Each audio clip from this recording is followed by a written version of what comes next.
नमस्कार दोस्तों। सभी शिक्षक भर्तियां जैसे सेकंड ग्रेड एग्जाम है, रीट एग्जाम है, सीटेट एग्जाम होने वाला है दोस्तों। इसके अलावा पीटीआई सेकंड ग्रेड एग्जाम होना है। तो इन सभी के लिए हम देख रहे हैं शिक्षा मनोविज्ञान परीक्षा से पहले सुपर प्रहार के रूप में दोस्तों, जिसमें आज हमारा जो टॉपिक रहने वाला है वो रहने वाला है व्यक्तित्व से जुड़ा हुआ दोस्तों, पर्सनैलिटी दोस्तों। व्यक्तित्व के टॉप 75 महत्वपूर्ण पर्सन इस क्लास के अंदर आपको देखने को मिलेंगे। ऐसे पर्सन है मित्रों जो एग्जामों के अंदर बार बार आते हैं, यानी सर्वाधिक पूछे जाने वाले पर्सन। कोई सा भी स्टेट का, चाहे टेट एग्जाम हो, third grade exam, second grade exam, first grade exam, PTI exam, सबके अंदर ऐसे क्वेश्चन जो मिक्स रूप से बार बार है, जो रिपीट होते रहते हैं, वो ये क्वेश्चन रहते हैं जो हम लेकर आ रहे हैं दोस्तों। और ये शिक्षा मनोविज्ञान की हमारी तीसरी क्लास है दोस्तों। हर दिन क्लास आती है, अगर आपको समय मिले तो इसको जरूर आप अटेंड करिएगा दोस्तों। एक बार सभी साथी वीडियो को लाइक, शेयर और जो नए साथी जुड़ रहे हैं वो चैनल को सब्सक्राइब करें। और जो साथी किसी भी प्रकार की कोई जानकारी लेना चाहते हैं उनके लिए यहां पर इंस्टाग्राम आईडी दी गई है, उस पर जाकर आप मैसेज कर सकते हैं। पहला क्वेश्चन आपकी स्क्रीन पे, व्यक्तित्व निरंतर निर्माण की प्रक्रिया है, किसका कथन है? व्यक्तित्व निरंतर निर्माण की प्रक्रिया है, यह कथन किसका है? यह कथन है गैरिसन का। गैरिसन एवं अन्य का, गैरिसन व अन्य का दोस्तों। 3 नंबर ऑप्शन यहां पे सही रहेगा। अगला क्वेश्चन, व्यक्तित्व के स्वरूप के संबंध में निम्नांकित में से कौन सा कथन सर्वाधिक उपयुक्त है? व्यक्तित्व तर्क की योग्यता है, व्यक्तित्व बुद्धि की योग्यता है, व्यक्तित्व व्यक्ति के समग्र गुणों का समन्वय है, और व्यक्तित्व बाह्य शारीरिक प्रदर्शन है। यहां पे व्यक्तित्व के बारे में उपयुक्त कथन है वो है तीसरा आपका, व्यक्तित्व व्यक्ति के समग्र गुणों का समन्वय होता है दोस्तों। आगे बढ़िए क्वेश्चन नंबर 3 में, व्यक्तित्व व्यक्ति में उन मनोशारीरिक अवस्थाओं का गतिशील संगठन है जो उसके पर्यावरण के साथ उनका अद्वितीय सामंजस्य निर्धारित करता है। वापस देख लीजिए क्वेश्चन को। यह कथन किसका? यह पूछा गया कि व्यक्तित्व व्यक्ति में उन मनोशारीरिक अवस्थाओं का गतिशील संगठन है जो उसके पर्यावरण के साथ उनका अद्वितीय सामंजस्य निर्धारित करता है। यह कहा था आलपोर्ट ने। किसने कहा था? आलपोर्ट ने कहा था। क्वेश्चन नंबर 4, एक संतुलित व्यक्तित्व वह है जिसमें इदम व परमेम के बीच संतुलन स्थापित किया जाता है। इदम व अहम के बीच संतुलन स्थापित किया जाता है। अहम व परम के बीच संतुलन स्थापित किया जाता है। मजबूत अहम को बनाया जाता है। एक संतुलित व्यक्तित्व है कौन सा होता है? जिसमें इदम और परम अहम के बीच संतुलन स्थापित किया जाता हो दोस्तों। अगला क्वेश्चन, क्वेश्चन नंबर 5 है, निम्न में से कौन सा व्यक्तित्व का भाग तार्किक रूप से नियंत्रित है जो कि वास्तविकता के नियम पर आधारित है? कौन सा भाग है जो तार्किक रूप से नियंत्रित है और वास्तविकता के नियम पर आधारित है? इदम, अहम, अहम व लिबिडो। कौन सा है? अहम है दोस्तों आपका। ऑप्शन 2 सही रहेगा। क्वेश्चन नंबर 6, फ्राइड ने व्यक्तित्व को बांटा है। फ्राइड ने व्यक्तित्व को किन में बांटा है? अंतर्मुखी तथा बहिर्मुखी व्यक्तित्व में, इदम, अहम, परमहम के रूप में, कर्षकाय व पुष्काय के रूप में, एंडोमार्पिक व मेसोफार्मिक के रूप में। किसके रूप में? इदम, अहम व परम अहम के रूप में। 2 नंबर ऑप्शन सही रहेगा। क्वेश्चन नंबर 7 है, निम्नलिखित में से कौन सा हमारे इंद्रिय सुख की इच्छाओं का भंडार गृह है? इंद्रिय सुख की इच्छाओं का भंडार गृह इनमें से कौन सा है दोस्तों? इदम है आपका। 4 नंबर ऑप्शन सही रहेगा। क्वेश्चन नंबर 8, अहम का कार्य है, अहम का कार्य नैतिक आचार संहिता निर्धारित करना नहीं, इदम व वास्तविकता के बीच समन्वय की भूमिका निभाना। इदम और वास्तविकता के बीच समन्वय की भूमिका अहम निभाता है दोस्तों। तो 2 नंबर ऑप्शन सही रहेगा। क्वेश्चन नंबर 9, किस मनोवैज्ञानिक ने व्यक्तित्व की संरचना के अंतर्गत गत्यात्मकता एवं स्थलाकृतिक पक्ष का अध्ययन किया? किसने किया था? किस मनोवैज्ञानिक ने व्यक्तित्व की संरचना के अंतर्गत गत्यात्मक व स्थलाकृतिक पक्ष का अध्ययन किसने किया था? फ्राइड ने किया था। ऑप्शन 1 सही रहेगा। क्वेश्चन नंबर 10 देखिए, व्यक्तित्व जन्मजात एवं अर्जित प्रवृत्तियों का योग है। व्यक्तित्व जन्मजात एवं अर्जित प्रवृत्तियों का योग है। ये कहा था वेलेंटाइन ने। किसने कहा था? वेलेंटाइन ने कहा था ये। क्वेश्चन नंबर 11 में चलिए, अंतर्मुखी बालक की मुख्य विशेषता क्या होती है? ये रही, एकांत में रहकर कम बातचीत करने वाला होता है अंतर्मुखी, अकेला अकेला रहने वाला। समझ गए आप? अगला क्वेश्चन, निम्न में से किस मनोवैज्ञानिक का कथन है कि संपूर्ण व्यक्तियों को उनके व्यक्तित्व के आधार पर दो में से एक श्रेणी अंतर्मुखी अथवा बहिर्मुखी में हम रख सकते हैं? ये किसने कहा था? ये कहा था यूंग ने दोस्तों। किसने कहा था? यूंग ने कहा था ये। क्वेश्चन नंबर 13 में चलिए, निम्नलिखित में से कौन सा स्प्रेंजर के द्वारा दिया गया व्यक्तित्व का वर्गीकरण नहीं है? कौन सा नहीं है? सैद्धांतिक, कलात्मक और सामाजिक बताया था, मनोवैज्ञानिक नहीं बताया था। यह नहीं बताया था स्प्रेंजर ने। ऑप्शन 2 सही रहेगा। क्वेश्चन नंबर 14, बहिर्मुखी विद्यार्थी अंतर्मुखी विद्यार्थी से किस विशेषता के आधार पर भिन्न होता है? बहिर्मुखी विद्यार्थी है जो अंतर्मुखी विद्यार्थी से किस विशेषता के आधार पर भिन्न होता है? देखिए ये रहा, मन ही मन परेशान होने की अपेक्षा अपनी भावनाओं को अभिव्यक्त करता है। कौन? बहिर्मुखी विद्यार्थी। अंतर्मुखी विद्यार्थी मन ही मन में परेशान होता रहता है, जबकि बहिर्मुखी अपनी भावनाओं को अभिव्यक्त करता है दोस्तों। तो ये भिन्न का कारण 2 नंबर ऑप्शन। क्वेश्चन नंबर 15 है, अपने ऊर्जा बल को बाहर की ओर अभिव्यक्त करने वाले व्यक्ति का प्रकार होता है कौन सा? बहिर्मुखी व्यक्तित्व है दोस्तों। क्वेश्चन नंबर 16 देखिए, जो व्यक्ति भोजन प्रिय, आराम पसंद और सामाजिक होते हैं, कौन होते हैं वो होते हैं गोलाकृतिक। कौन होते हैं? गोलाकृतिक। क्वेश्चन नंबर 17 है, अत्यधिक वाचाल, प्रसन्नचित रहने वाले तथा सामाजिक प्रवृत्ति के धनी व्यक्ति का व्यक्तित्व कैसा होगा? कैसा होगा? बहिर्मुखी व्यक्तित्व होगा उसका। क्वेश्चन नंबर 18 में चलिए, शरीर रचना पर आधारित व्यक्तित्व के प्रकार किसने बताए? शरीर रचना पर आधारित व्यक्तित्व के प्रकार बताए थे सेल्डन व क्रेस्मर। क्रेस्मर व सेल्डन ने। क्रेस्मर व सेल्डन ने। क्वेश्चन नंबर 19 है, व्यक्तित्व का पहला प्रकारात्मक वर्गीकरण प्रस्तुत किया।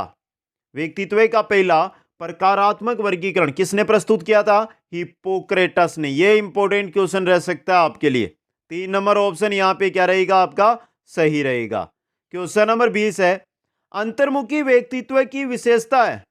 अंतर्मुखी जो व्यक्ति है, देखिए इसकी विशेषता ये रही, इनमें सामाजिकता के गुण कम पाए जाते हैं। ये अंतर्मुखी व्यक्तित्व की क्या है? विशेषता है। ऑप्शन 4 यहां पे सही आपका रहने वाला है दोस्तों। क्वेश्चन नंबर 21 है, अंतर्मुखी व्यक्तित्व की विशेषताएं वापस पूछा गया आपको। देखिए पहली, संदेही, संकालु तथा एकांत प्रिय रहने वाले, ये कौन होते हैं? आपके अंतर्मुखी व्यक्तित्व वाले होते हैं दोस्तों। क्वेश्चन नंबर 22 देखिए, व्यक्तित्व का शारीरिक रूप से वर्गीकरण करने वाला मनोवैज्ञानिक है। व्यक्तित्व है उसका शारीरिक रूप से वर्गीकरण करने वाला मनोवैज्ञानिक कौन है दोस्तों? शेल्डन है। यह इंपॉर्टेंट क्वेश्चन है आपके लिए। क्वेश्चन नंबर 23 देखिए, व्यक्तित्व का प्रकार ए प्रस्तावित किया। व्यक्तित्व का प्रकार ए प्रस्तावित किया किसने? फ्रीडमैन व रोसनमैन ने। फ्रीडमैन व रोसनमैन ने दोस्तों। क्वेश्चन नंबर 24 में चलिए, केटल द्वारा विश्लेषित किए गए व्यक्तित्वशील गुणों की संख्या कितनी है? केटल ने व्यक्तित्वशील गुणों की संख्या कितनी बताई थी? 16 बताई थी। कितनी बताई थी दोस्तों? 16। इंपॉर्टेंट क्वेश्चन है ये भी। आगे बढ़िए, क्वेश्चन नंबर 25 में, वांछित व्यक्तित्व होता है। वांछित व्यक्तित्व होता है, अंतर्मुखी नहीं, संवेगीय स्तर दोस्तों। वांछित व्यक्तित्व संवेगीय स्थिर होता है। क्वेश्चन नंबर 26 देखिए, बालक प्रसंग बोध परीक्षण 3 वर्ष से 10 वर्ष की आयु बालकों के लिए बनाया गया है। इस परीक्षण में कार्ड में प्रतिस्थापित किए गए हैं। क्या किए गए हैं? बालक प्रसंग बोध परीक्षण के अंतर्गत दोस्तों लोगों के स्थान पर जानवर दोस्तों, लोगों के स्थान पर, मनुष्य के स्थान पर जानवर। क्वेश्चन नंबर 27 देखिए, बालक के व्यक्तित्व को प्रभावित करने वाला कारक। बालक के व्यक्तित्व को प्रभावित करने वाला कारक यह रहा, वंशानुक्रम तथा वातावरण। वंशानुक्रम तथा वातावरण। क्वेश्चन नंबर 28 देखिए, व्यक्तित्व मापन की एक प्रक्षेपी परीक्षण विधि नीचे दी गई है। वो कौन सी है? इनमें से वो पहचानिए। हमें यहां पे बतानी है प्रक्षेपी विधि। साक्षात्कार तो नहीं है। शब्द साचार्य परीक्षण, ये रही आपकी प्रक्षेपी विधि है ये। 2 नंबर ऑप्शन सही रहेगा। क्वेश्चन नंबर 19, CAT मापता है किसको? CAT किसके मापन की विधि है? ये व्यक्तित्व मापन की विधि है दोस्तों। क्वेश्चन नंबर 30 देखिए, रोरसास स्याही धब्बा परीक्षण का प्रयोग किया जाता है।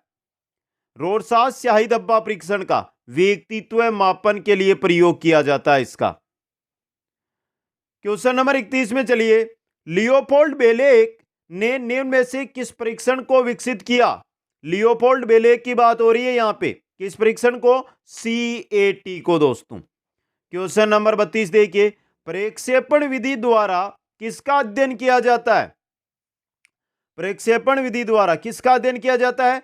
अचेतन मन का। यह भी इंपॉर्टेंट चीज है, प्रक्षेपण विधि के द्वारा अचेतन मन का अध्ययन है वो किया जाता है। क्वेश्चन नंबर 33, CAT किसके लिए तैयार किया गया? उम्र बताइए CAT परीक्षण की। 3 से 10 वर्ष की आयु वर्ग के लिए CAT परीक्षण है वो तैयार किया गया है। ऑप्शन 2 यहां पे सही रहेगा। क्वेश्चन नंबर 34, 16 PF प्रश्नावली द्वारा बनाई गई। 16 PF प्रश्नावली किसके द्वारा बनाई गई थी दोस्तों? ये केटल के द्वारा। किसके द्वारा? केटल के द्वारा। ऑप्शन 4 यहां पे सही रहेगा। अगला क्वेश्चन, व्यक्तित्व की प्रक्षेपण विधि कौन सी है? व्यक्तित्व की प्रक्षेपण विधि कौन सी है? कौन सी है? ये रही रोरसास स्याही धब्बा परीक्षण। आगे बढ़ते हैं क्वेश्चन नंबर 36 में, 16 PF का प्रयोग किसके मापन हेतु किया जाता है? 16 PF का प्रयोग किसके मापन हेतु किया जाता है? व्यक्तित्व मापन के लिए इसका प्रयोग है जो किया जाता है। क्वेश्चन नंबर 37, निम्न में से व्यक्तित्व मापन की प्रक्षेपी विधि नहीं है।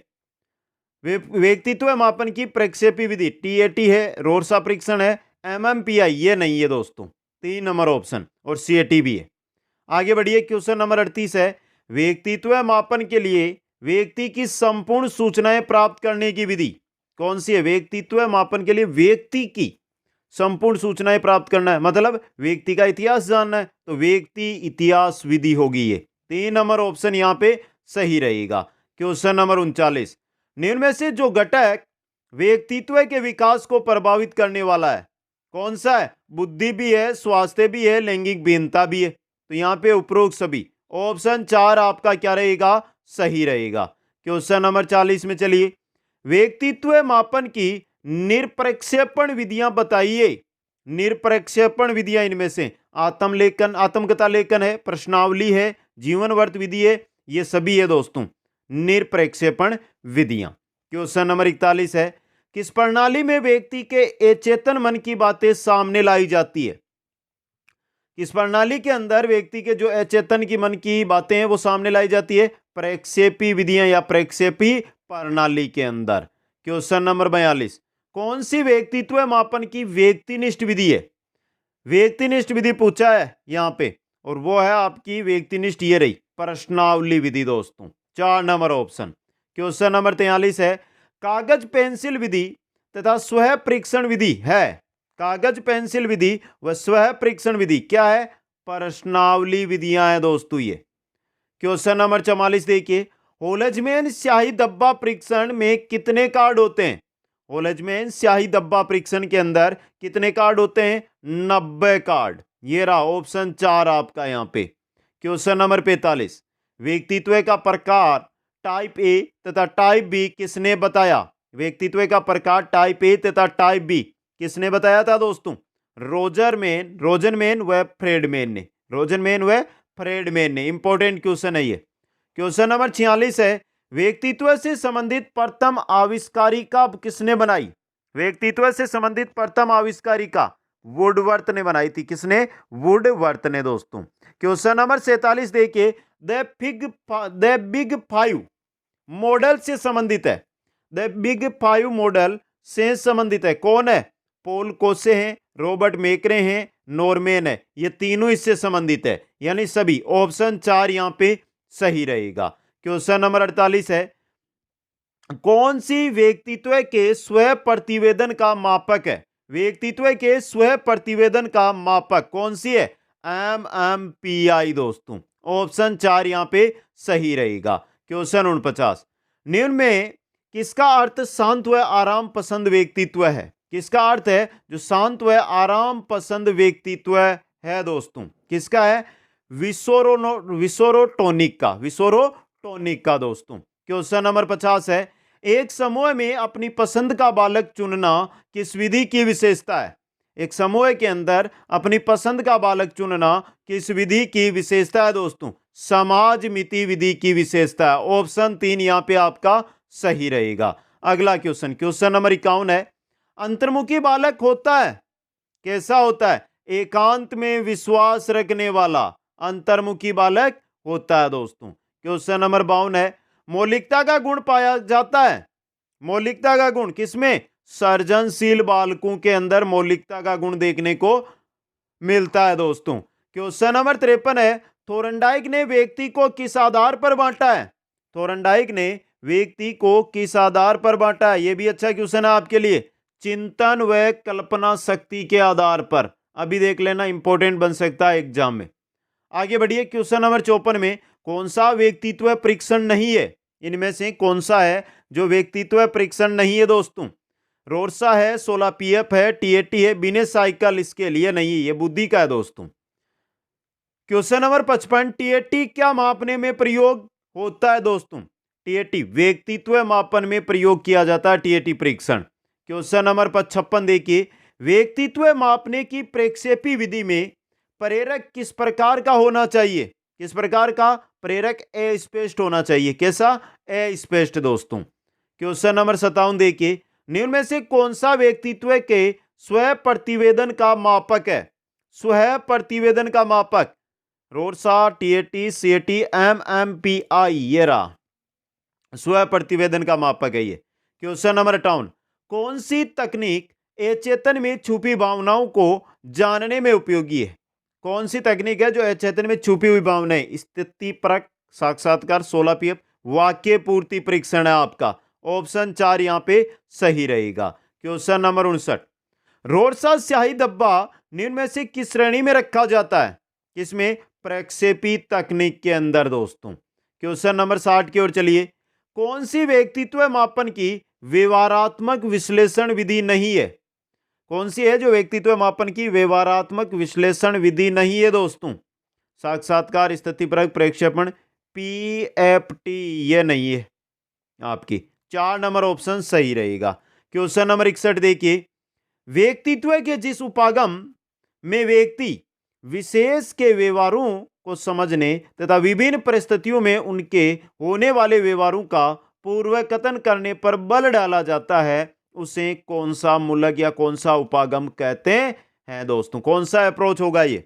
बताइए। ये होगा भाव मूलक उपागम। ऑप्शन 1 सही रहेगा। क्वेश्चन नंबर 62, सिकंदर महान के व्यक्तित्व का एक महत्वपूर्ण शील गुण उच्च आकांक्षा था। उनके इस शील गुण को किस श्रेणी का शील गुण कहा जाएगा? किस श्रेणी का? कार्डिनल शील गुण कहा जाएगा। कार्डिनल शील गुण श्रेणी है उसका है। क्वेश्चन नंबर 63, व्यक्तित्व का एक नियम कुछ ऐसा होता है जो शील गुणों, मूल्यों एवं अभिप्रेरणाओं को संगठित करते हैं। ऐसे नियम को आल्पोर्ट को ने क्या कहा? ऐसे नियम को आल्पोर्ट ने कहा था कार्डिनल शील गुण। क्या कहा था? कार्डिनल शील गुण। क्वेश्चन नंबर 64, प्राप्य या सुलभ स्मृति का दूसरा नाम क्या है? प्राप्य या सुलभ स्मृति, अवेलेबल मेमोरी, प्राप्य यानी अवेलेबल मेमोरी का दूसरा नाम क्या होगा दोस्तों? अर्ध चेतन। यहां पे अर्ध चेन लिखा हुआ है जबकि ये अर्ध चेतन है, अर्ध चेतन दोस्तों। क्वेश्चन नंबर 65, एक भ्रष्ट नेता द्वारा भ्रष्टाचार के विरोध में भाषण देना निम्नांकित में से किस रक्षा प्रक्रम का उदाहरण है? एक भ्रष्ट नेता है, भ्रष्टाचार के विरोध में ही भाषण दे रहा है, किस रक्षा प्रक्रम में आएगा ये? किस में आएगा? प्रतिक्रिया निर्माण के अंदर। 2 नंबर ऑप्शन आपका सही रहेगा। क्वेश्चन नंबर 66 देखिए, सामाजिक अभिरुचि मनोवैज्ञानिक स्वास्थ्य का बैरोमीटर होता है। सामाजिक अभिरुचि मनोवैज्ञानिक स्वास्थ्य का बैरोमीटर होता है। यह उक्ति किनकी है दोस्तों? किसकी है? एडलर की। यह उक्ति या कथन किसका है? एडलर का है। क्वेश्चन नंबर 67 देखिए, केरेन हार्नी के अनुसार मौलिक चिंता के संपर्ते का विकास किस अवस्था में होता है? मौलिक चिंता का जो संपर्ते है, इसका जो विकास है वो किस अवस्था में होगा? किसमें होगा? बाल्यावस्था के अंदर। क्वेश्चन नंबर 68, रोजर्स के अनुसार आत्म संपर्ते क्या है? सेल्फ कॉन्सेप्ट क्या है? किसके अनुसार? रोजर्स के अनुसार क्या है? जैविक आत्मन का एक भाग। जैविक आत्मन का एक भाग होता है आत्म संपर्ते। अगला क्वेश्चन, अर्जित निस्सहायता को सेलिंगमैन ने, अर्जित निस्सहायता है उसको सेलिंगमैन ने क्या कहा? क्या कहा? विषाद का एक कारण माना इसको, अर्जित निस्सहायता को। यह अच्छा क्वेश्चन बन सकता है। क्वेश्चन नंबर 70 देखिए, मनोविश्लेषण का मानना है कि एक प्राथमिक साधन है जिसके द्वारा ईगो इड पर आच्छादित रखता है। यह क्या कहलाता है? ईगो इड पर आच्छादित रखता है, तो यह क्या कहलाएगा? यह कहलाएगा दबाव। क्या कहलाएगा? दबाव। क्वेश्चन 71, अंतर्मुखता बहिर्मुखता व्यक्तित्व का लक्षण निम्न के द्वारा प्रस्तावित है। अंतर्मुखता बहिर्मुखता व्यक्तित्व का जो लक्षण है वो किन के द्वारा प्रस्तावित है? हैंस आइजेक के द्वारा। आइजेक भी मिलता है बहुत जगह, आइजेक भी लिखा हुआ मिलता है। आगे बढ़िए क्वेश्चन नंबर 72 में, एक संतुलित व्यक्तित्व वह है जिसमें, एक संतुलित व्यक्तित्व वह है जिसमें इड व सुपर ईगो, इड व सुपर ईगो के बीच संतुलन स्थापित किया जाता है। इंपॉर्टेंट क्वेश्चन, पहला ही क्वेश्चन रिपीट हुआ है। क्वेश्चन नंबर 73 है, मुर्रे ने एक परीक्षण की रचना करके इतिहास रच दिया। तो बताइए मुर्रे ने किस परीक्षण की रचना की थी? विषय आत्मबोधन परीक्षण की, विषय आत्मबोधन परीक्षण की रचना की थी दोस्तों। क्वेश्चन नंबर 74 में चलते हैं। 74 नंबर है, जिन इच्छाओं की पूर्ति नहीं होती उनका भंडार गृह निम्न में से कौन सा है? जिन इच्छाओं की पूर्ति नहीं होती उनका भंडार गृह कौन सा होता है? ईदम होता है, ईदम। ऑप्शन 1 आपका। क्वेश्चन 75 में चलिए, बालक एरबोध अपरसेप्शन परीक्षण का निर्माण किसने किया दोस्तों? बालक अर्बोध परीक्षण का निर्माण किसने किया था? बेलेक ने किया था। ऑप्शन 2 सही रहेगा। क्वेश्चन 76, व्यक्तित्व मापन की एक प्रक्षेपी परीक्षण विधि नीचे दी गई है, इनमें से कौन सी है वो आपको पहचाननी है। साक्षात्कार नहीं है, शब्द साचार्य परीक्षण, यह आपकी प्रक्षेपी विधि है, तो ऑप्शन 2 सही रहेगा। क्वेश्चन नंबर 77, एक व्यक्ति में देवत्व है, मनोविश्लेषण सिद्धांत में यह किसके लिए प्रयुक्त किया गया? एक व्यक्ति में देवत्व है, किसके लिए? सुपर ईगो के लिए दोस्तों। 3 नंबर ऑप्शन सही रहेगा। क्वेश्चन 78, किस अवस्था में आक्रामक व धारणात्मक व्यक्तित्व विकसित होता है? कौन सी अवस्था के अंदर आक्रामक व धारणात्मक व्यक्तित्व विकसित होता है? गुद्दा अवस्था के अंदर। ऑप्शन 1 आपका सही रहेगा। तो ये थे 78 क्वेश्चन व्यक्तित्व पर्सनालिटी से जुड़े हुए। कैसे लगे आपको? आप अपना स्कोर कमेंट करके बताएं। कोई भी क्वेश्चन में कोई डाउट है तो भी जरूर कमेंट करें। अभी तक अगर आपने वीडियो को लाइक, शेयर और चैनल को सब्सक्राइब नहीं किया है तो अब ये काम जरूर करें दोस्तों। और अधिक जानकारी के लिए आप इंस्टाग्राम पर जुड़ सकते हैं। इंस्टाग्राम की ये आईडी आपको यहां पर दी गई है, जहां पर जाकर आप कोई भी जानकारी ले सकते हैं। आप सभी को बहुत बहुत धन्यवाद। जय हिंद, जय भारत।